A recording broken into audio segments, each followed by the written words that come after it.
Everyone, it's Shannon here for Hero Arts. In today's video, we are going to create this layered beach scene featuring the July card kit of the month. We're going to start with an A2 panel of Dove White cardstock and die cut it with one of these rectangle dies from the Nesting Rectangles Infinities die set. I want to create a frame here with an opening that's 3 1/4 by 4 1/2. Now that I've got that created, I'm going to move on to creating my scene. The very first thing I'm going to do is actually stamp the sky and water. I've grabbed the sky stamp from the Victorian Seaside stamp set, positioned it over an A2 top folding white card base about a 1/2 inch below the actual top of the card, and now I'm stamping it in Bermuda Core Ink. Stamping it a couple times so it's nice and bold, and now I'm going to move on to creating a very simple gradation. I have a darker teal here. This is Bermuda. I'm going to ink up the stamp about halfway down with this Bermuda and then take a blending brush and just soften that transition where I stopped inking, so this will create a really nice, seamless, and smooth gradation. I'm repeating this process a couple times to build up that contrast and really make that gradation obvious. Now that that sky is done, we're basically kind of repeat the process for the ocean. I positioned the stamp over the card front, picked it up with my MISTI, and I'm going to start by inking it up completely with Paradise. Stamp it again a couple times to make sure that Paradise is bold and crisp. Once I've stamped it in the Paradise, I'll grab the Bermuda, and this time I'm going to ink it up about halfway, but from the left as opposed to the top like we did with the sky. Again, use my blending brush to soften that transition, and I did repeat this a couple of times just to intensify that Bermuda and make it darker. Alright, that actually completes our sky and water. Now I'm going to start stamping some of the additional scene elements, one of them being the lighthouse. I positioned it here using that frame to kind of help me get that lighthouse in the right spot. And once I've picked it up with my MISTI, I'm going to go ahead and ink it up with INTENS-ified Black Ink. This is a alcohol marker friendly ink, which is good because we are going to do some Copic coloring. I'm now going to stamp this lighthouse onto a full adhesive post-it note. There's still some residual ink on there. It's very light, but I can see it. Now that I've got the impression stamped, I'm going to take my scissors and fussy cut around this.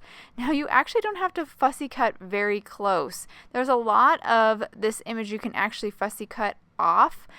We are obviously creating a mask here, but the thing that we really want to protect is the stripes of the the lighthouse. That's all you need to make sure when you're cutting this out, that you keep that lighthouse, the body of the White House nice and intact. You can basically cut off all the trees.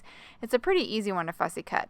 I've also stamped the ocean onto a full adhesive post-it, and now I'm cutting around the ocean. This one you can make a nice little border around it because it actually ends up looking like the surf or the sea foam once it's all done. So now we're going to put our masks over our images, and we're going to do some ink blending. Once I get this in place, we'll start with the sky, and we're going to ink blend with Arctic, creating a nice soft gradation, darker at the top of the card base, and then lighter as we work our way down to the ocean and the base of the lighthouse. Now that gradation is done, we're going to now create the sand. So I have sand core ink here. I'm ink blending, and this is where I start to realize I need to cut away a little bit more of the lighthouse. I was so focused on the trees and the actual lighthouse, I kind of forgot about the bottom. I needed to just remove a little bit more, so I cut a little closer to where the trees and bushes are, cut up right up next to that edge, and then stuck that adhesive back down, or that mask back down. And now I'm ready to ink blend the sand. And I'm just going to ink blend this all the way up. And remember, we have a frame, so the sides don't matter so much. Basically, you have like a 1/2 inch all around that you don't have to worry about so much.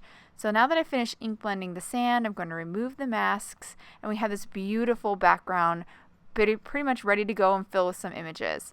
Now I'm going to move on to a foreground element. Again, this is from the Victorian Seaside stamp set, which is included in the July card kit of the month. This is an awesome 6x8 set. I love the images in this set. I went ahead and stamped this foreground piece on that scrap left over from when creating the frame.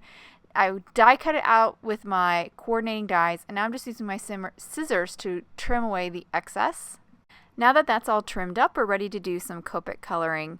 I'm going to start by coloring the path here. I want it to match the sand that we have in the background, that same tan. I'm going to start with my lightest tan that I'm going to be using. This is E30. I'm going to completely color that pathway. Then I'll move on to my medium shade, which is E31, and color about 2/3 up that pathway. And then I'll finish with E43, that's my darkest shade. Once I get that down, I'm going to go back to E30, just blend it out a little bit. I felt like the transition between the light and the medium was a little rough. And then we'll move on to a green.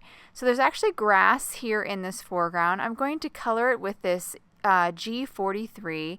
Now it's mostly silhouetted, the grass, so I'm going to actually color a little bit outside of the lines just so that some of that green is seen and visible. Now moving on to the fence, starting with W1, which is my light. Then I'll move on to W3, which is my medium, going for kind of a warm gray tones for the fence. I also color the post that the life preserver is on. Then moving on to my darkest shade, which is W5, to add that final element or final shadow kind of at the base of the posts. Then I'll blend it out a little bit with W3, and then I'm going to go and add a little shadow to the life preserver just to make it look a little bit more dimensional. And now that we've got that finished, we're going to add a little bit of red to the ropes on that life preserver. Now they're pretty much black, so you can barely see it, but we're going to use that same combo for some of the stripes on the lighthouse, starting with R22 as my light and then R17 for my dark, coloring those in. Then we'll grab that warm gray W3, add a shadow on the lighthouse, color the little house by the lighthouse, and then grab G43, our green again, to color in these trees, and I'm going to call them kind of bushes or hills. Then I'll move on to YG63, which is my darker shade, added at the tops of those hills or bushes. And then we'll finish up with a yellow for inside the windows of the lighthouse. Now that our Copic coloring is all done, we're going to move on to actually stamping our sentiment and some birds as well. I've quickly put together my scene here in my MISTI so I know my space that I'm working with. And then I positioned my sentiment and birds within that space and then picked up my MISTI and just stamped it in INTENS-ified Black Ink. Now that that's stamped, we're going to move on to these beautiful map transfers. These are also included in the July card kit of the month. I'm going to cut around this fish netting here in that upper left corner. That's the texture I really want to add to my scene here. Trimming down a little excess. I don't want to obviously cover up the sentiment. These are a little bit opaque, so it could obscure the sentiment a little bit too much. Now that I've figured out where I want that transfer to go, I'm going to remove the backing, stick the transfer down. It's kind of a little bit sticky, and it will hold its spot. And then I will grab this popsicle stick and just rub the top of the transfer. And once I feel like I've rubbed all over it, I'll then remove the kind of plastic layer, like the acetate layer, and you can see my transfer is transferred beautifully onto my card front. I'm going to add a little bit more here. This little bit's going to kind of peek out behind our foreground scene or foreground element. I'm going to build upon it. I had a little scrap. I'm just going to build a little bit more to make it more visible, peeking out a little bit more. And then I'll finish up with a small scrap here also on my foreground, kind of by the life preserver and post. I love the texture that this adds to our scene. It's subtle, but it really adds more interest and depth to our scene without kind of making it too busy. Now I'm going to adhere our foreground element to the frame, just using some Hero Arts precision glue to stick it down. Once I've got that stuck down, we're going to add some foam adhesive to the frame and that foreground part of our scene. This is just going to pop everything up, add a little bit more dimension, create some beautiful shadows on our card front. I just love popping things up. And once we remove the backing, I'll stick this panel down onto our card front, and that will actually complete the card. I'll hold it to the camera so you can get a good look at all the details. I love the gradations we have in the water and the sky. We didn't do a lot of Copic coloring, but the bit that we did do really stands out. And of course, we can't forget those transfers. They're just adding that perfect little touch of texture. I hope you guys enjoyed today's card and video. If you have any questions about the products I use, please check out the links below in the description. Thank you so much for watching, and I hope you have a wonderful day.